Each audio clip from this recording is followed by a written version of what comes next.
Training was exhausting today. Need some quick energy. Aha! Perfect time for my favorite candy! I won't make it back to my room without this sweet, sweet energy, and no one's around. So... Looky here. It's the little lady of House Ordelia. Just back from training, yeah? You're unstoppable. Not feeling chatty, I see. Something to do with those puffy cheeks? Got a cavity brewing or what? I definitely don't! So bad you can't even speak properly, poor thing. It's okay, I know a guy. He'll have that rotten tooth out in no time. No need! Yep, best in the business. Uses special tools and everything. Door and a string or some such. No, thank you. Oh, you just had food in your mouth. You could have told me that a lot sooner, you know. Wow, placing the blame on me? What a piece of work. But, hey, don't tell anyone? That you were walking around with acorn-stuffed cheeks like some kind of overzealous squirrel? It wasn't acorns, it was candy. Even still, I don't plan on telling anyone a hungry girl ate some food. Not much of a story, really. You don't get it. If people think I'm gnawing on candy, they'll think I'm nothing more than a child. That a fact? I'd say it's downright prudent to fortify yourself any chance you get. Mature, even. Wait, what? Nothing is certain in life, not even your next meal. You never know when you'll be taken into custody and have to go without food and drink for a while. Just what kind of a world do you inhabit, mister?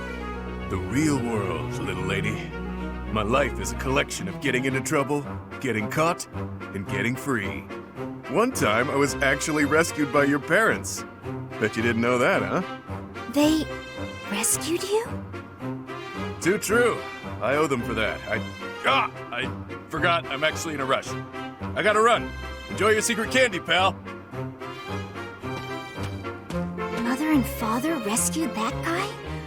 But when would that have happened?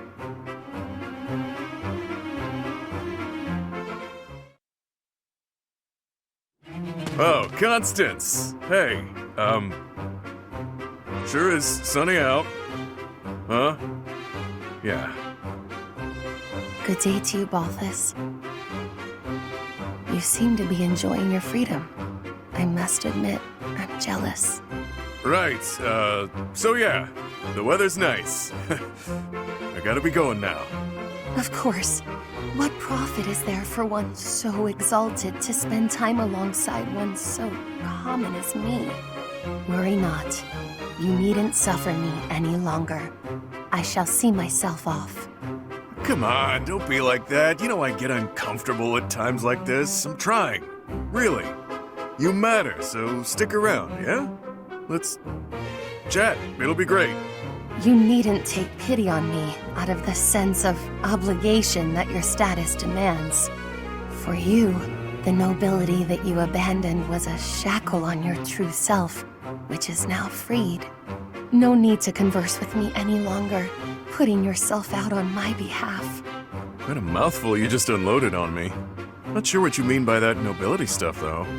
Sure, I walked out on leading a noble house, but how do you imagine that's related to this chat of ours? I already admitted I'm no good with stuff like this, but I don't think I'm putting myself out or whatever. My apologies. The misunderstanding was entirely my own. As I suspected from the start, I am unfit to serve as your conversational partner. Ah, that's enough! Stop talking that way and twisting everything I say. Just spit it out and tell me something real. You hate my guts, yeah? Huh, this is novel. But doesn't this scene usually play out in reverse? Sorry. Guess I raised my voice there. But what do you mean by that reverse take? Well, it's usually her yelling at you while you try to deflect. It's rare to see you lose your cool while she stays so calm. But different people get along differently on different days, I suppose. Anyhow, I'll let you get back to it. Ouch, he has a point. I lost myself for a moment there. To think that I have ever raised my voice at you. He seems to think we're real pals. Honestly, whether rain or shine, I don't think a day's gone by without you treating me poorly. Oh, what a thing to say. I could never go so far as to insult one with your lineage. You're a funny one, pal. A real hoot. The idea that I could be amusing is funnier than any jest I may have uttered.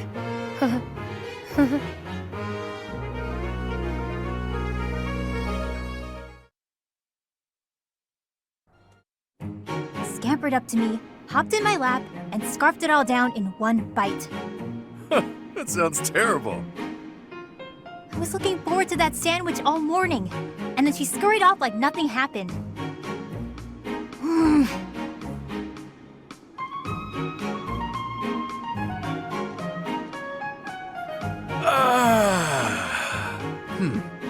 All right then. What do you feel like doing today? Why'd you sigh like that? It's not a problem, is it? I could tell you were holding back a real monstrous sigh yourself. Figured I'd get one out for the both of us. Felt great. Oh, I see. Must be nice, sighing whenever you feel so inclined. Oh, why not try taking a deep breath whenever you feel a sigh coming on? Trick yourself out of it. I tried that once. It went okay at first, but then I had to exhale. Right. Guess they're too similar for that to work. Does that mean yawning is a no-go too? I'm pretty bored right now, so maybe we'll find out. But I don't yawn very often, to be honest. Because you sleep when the sun goes down and wake when it rises, yeah? Yep, that's been my routine for a while now. It's easier than contending with a full day of boring stuff. Come on, everything has its quirks. I don't think I'd call anything in this wild world boring. Really? Because you don't seem to take much interest in your own future. That's not very nice, is it? We really aren't all that different, you know. I'd wager you haven't given too much thought to tomorrow either. Quiet. Don't pretend you can see through me. This pointless chatter has made me even hungrier than I already was. I'm off to the dining hall. Just wanted the gal to relax for a change. She's as prickly as ever.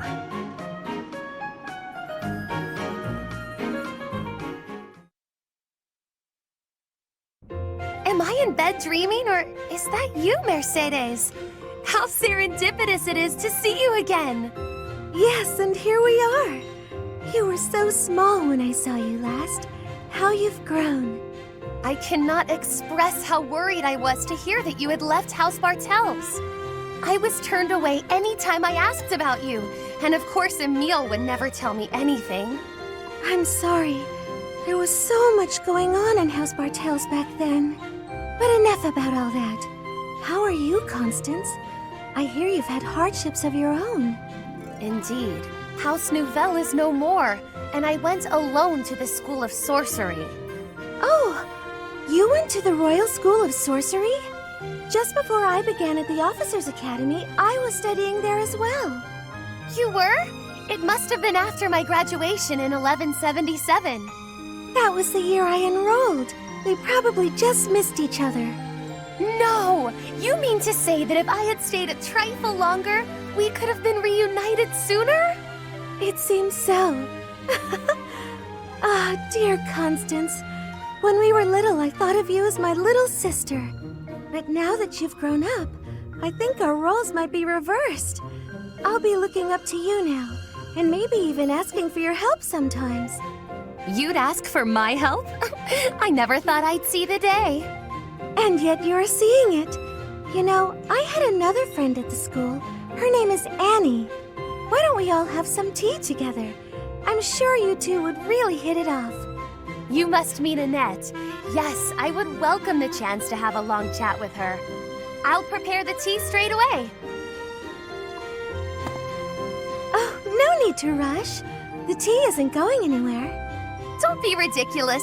Time is always of the essence. Why put off for later what I could?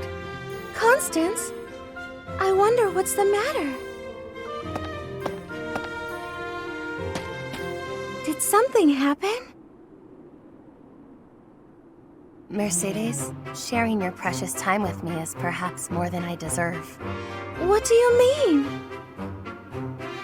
Why sit with me when you could share your tea time with someone else? I shall instead stand and serve the tea, though if my presence still proves to be a burden, Goodness, of course it isn't. Are you feeling all right? my feelings are immaterial. Pardon me while I fetch the tea leaves at once. Until a moment ago, everything seemed all right. Why did she change so suddenly? I'll have to ask her what's going on.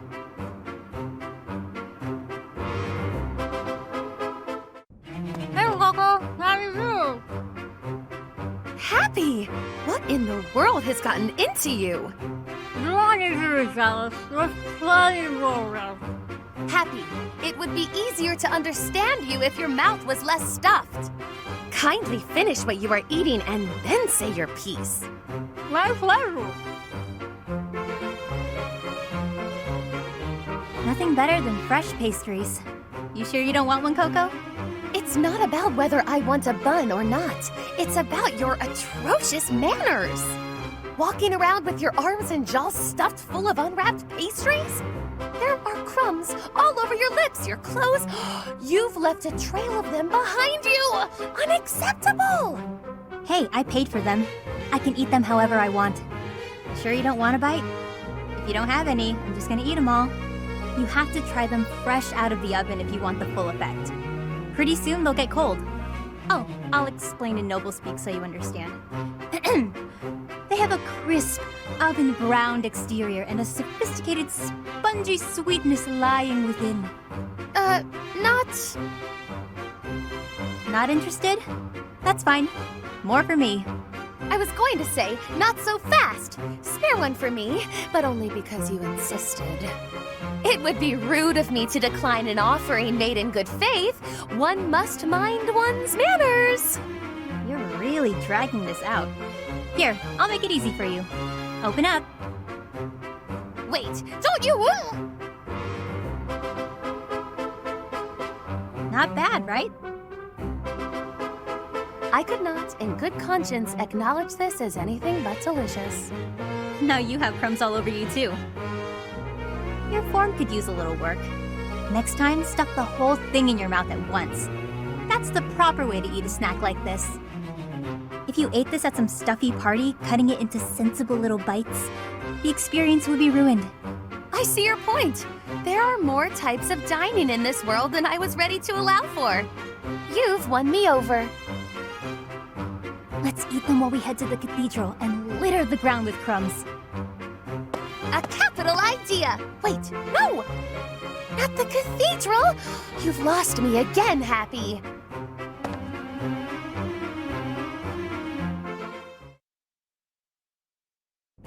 Thanks so much for the help. We should be able to manage on our own from here. I'm glad to be of use. If there's anything else you need, come find me anytime. Well, well. You seem to be pretty chummy with the knights. Chummy? I suppose. Really, I was just helping out with some equipment repairs. For an assignment or something? No, it just looked like they could use a hand, so I lent one. To me, it looked like they were using you for some unpaid labor. Unpaid labor? I helped them because I wanted to, Happy. I wasn't expecting to be paid. It's like when you help us with our assignments. We don't pay you for that, do we? Like I have a choice. Can I give you some advice, Freckles? Don't support the knights, the church, any of them. All you'll get in return is a knife in the back. Isn't that a little dramatic? You really don't need to worry about that with most people. You're naive. Those two-faced buffoons exasperate me so much I can hardly help but... Oh, hey! That reminds me of a great story. You have to hear this one. It's called, oh, The Luna Knight's Tale. Yeah, I think you'll love this.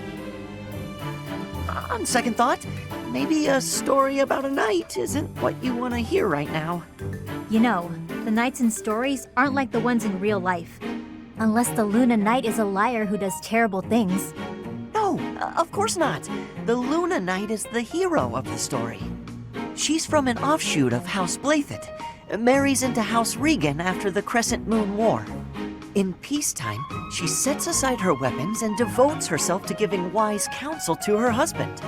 In this role, she ensures that the dishonest and unfaithful are dealt with accordingly.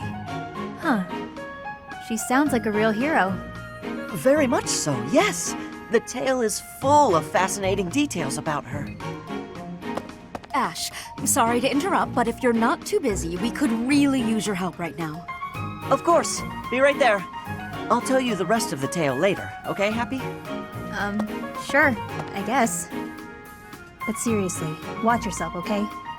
I don't want you to learn I'm right the hard way. See ya, Freckles. I can hardly wait to hear that riveting story of yours. Using me? I never thought about it that way.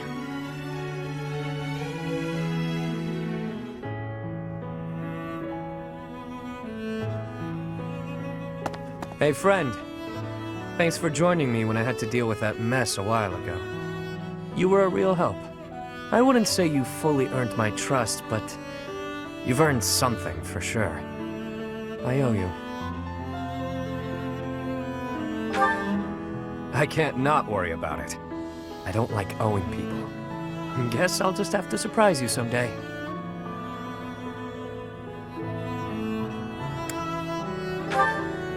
I was just rummaging through what we recovered from the Scorpions, and I stumbled across something pretty special to me.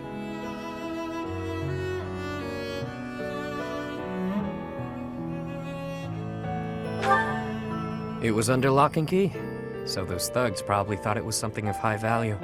The Elder gave it to me when I was small. Losing it really got me where it hurts.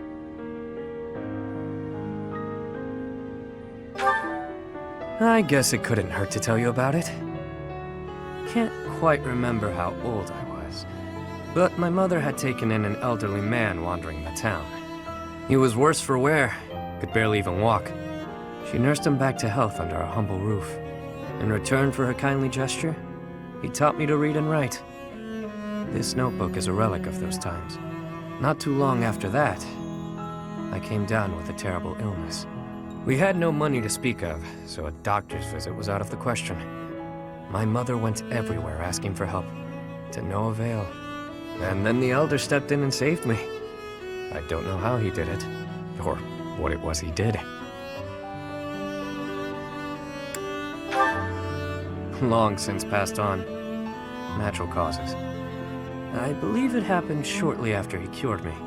My illness, it turns out, was part of a larger plague that swept through our village. So many died. And there I was, having escaped death by some strange luck. I felt grateful. And helpless. So little Yuri figured it would be his mission to help anyone he could as he grew up. However I could. Not necessarily by making gold rain from the sky, but in smaller ways.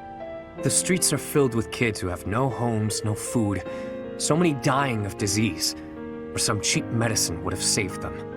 I figure, if I can save even one unlucky soul, well, then I'm doing my part, you know?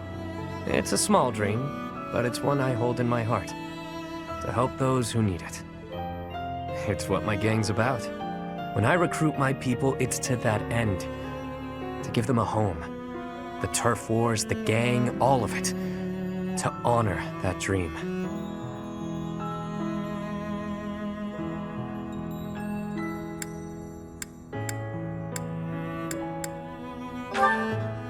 Wouldn't you like to know? Despite all I've done, I have my own honor. I don't lie to someone if I owe them. I do what I have to, whether people view it as fair or foul. The way I see things, the goddess gave me two gifts, my life and my charm. That's been gift enough to get in with slimy nobles, so I can pull their strings as I see fit.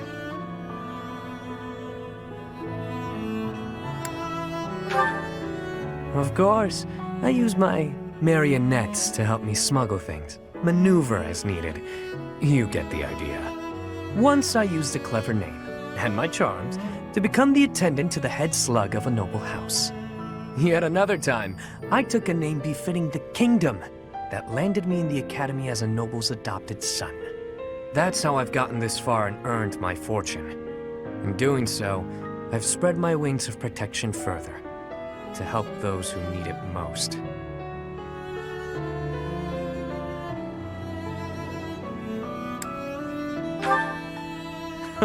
As though I'd tell you, friend.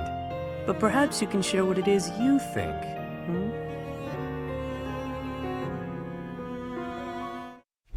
Stubborn little... That's it! Nighty-night, sleepyhead. Guess that's it. Can't let lowlifes like you into Garrigmach. Nobody likes troublemakers. Trust me. What the... Oh, it's you. Don't sneak up on people. It's rude.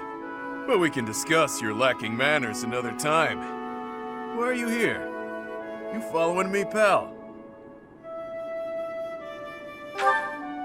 Guess I can't fault you for that, since you seem to have been mopping up enemies without me knowing it. She really thinks I'm gonna try to reclaim my title. She clearly doesn't know me too well. Yet she keeps sending fools my way like the stubborn shrew she is. That's my stepmother for you. Shocking. Remember when I told you my little bro inherited House Albrecht after I left? Well, he's my half-bro, and his mother is devoted, to say the least. She'd do anything for him. Sadly, he had the nerve to be born without a crest. And here I stand with a rare one swimming in my veins. She's convinced I'll return one day to take back my title by force. Completely off her rocker, that one.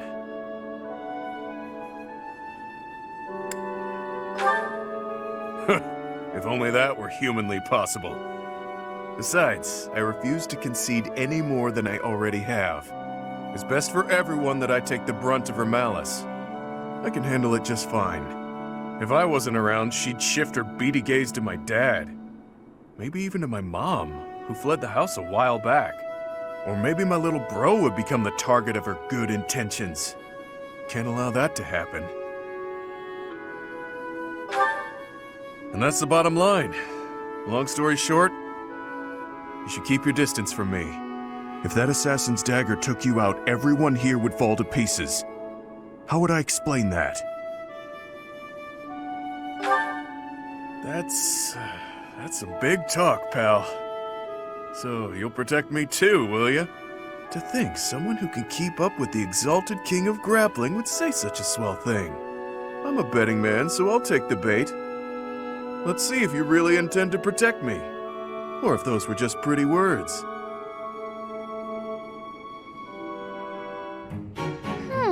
Yes, these herbs will do, though I note we're short on arcane crystals.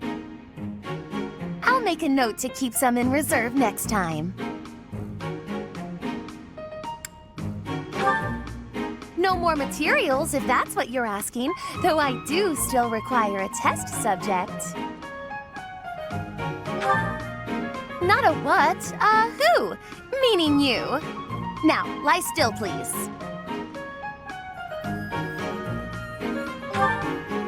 Fair point.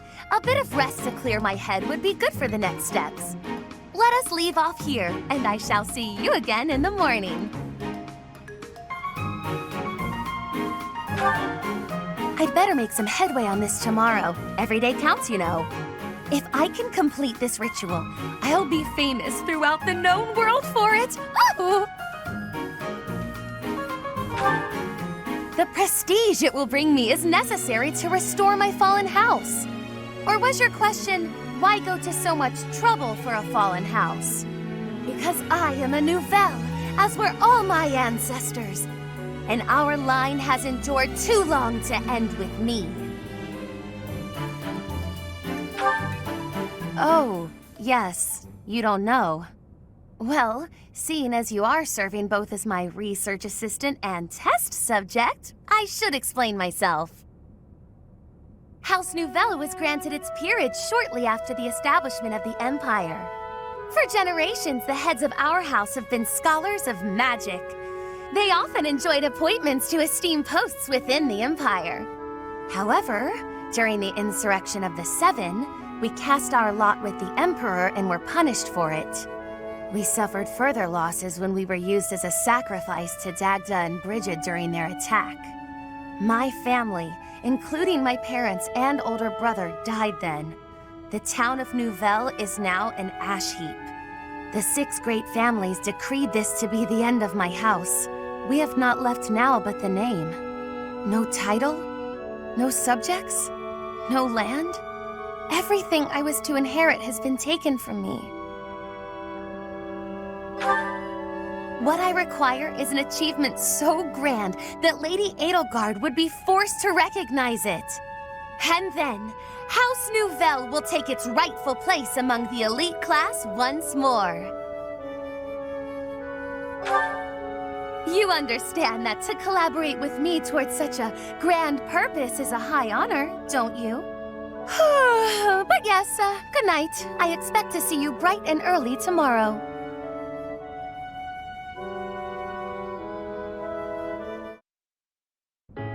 Welcome, Professor. This is the first time I have welcomed you here, is it not? There is no need to be nervous. Please, come closer. When you speak with me here in this room, you are not speaking with the Archbishop, but with Rhea. It's just me.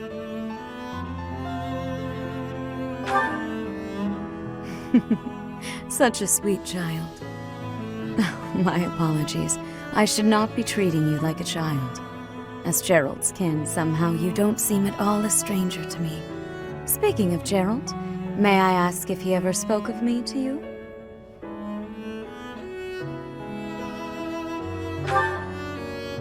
Oh dear, how heartless of him. In any case, let us endeavor to become closer from here on out. Since you are here, shall I tell you about the Gerald that I knew? By the look of it, you haven't heard much about his time at the monastery, have you? When I first met Gerald, he was quite young. Why, he could not even grow a full beard at that point. On one fateful occasion, the band of mercenaries he belonged to fought alongside the Knights of Seiros. I was traveling with the Knights at the time, and Gerald jumped in front of an attack meant for me.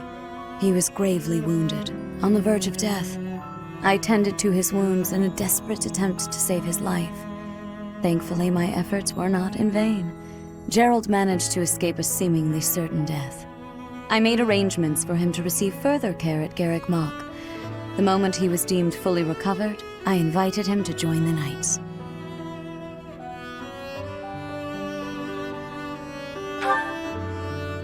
Well, it is not a story I have often repeated. Even at the monastery, there are not many who know that. I tell you this because, to me, you are the child of the one who saved my life all those years ago. And also...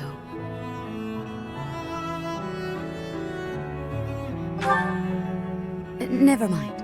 It is nothing. I simply wanted to say that I trust you. By coming to visit with me today, you have... well... suffice it to say that my day is brighter than it otherwise would have been. I thank you for that. You know, stepping in to prevent extortion, that was quite brave of you. What? Oh, you're talking about that time in town. I wouldn't say I did anything brave, really. I just asked what was going on. No need to be humble. Helping the weak is precisely what a virtuous noble does. I don't think what I did is quite the same thing. What do you mean by that? The point I was trying to make is that some things in this world can't be bought or sold with money.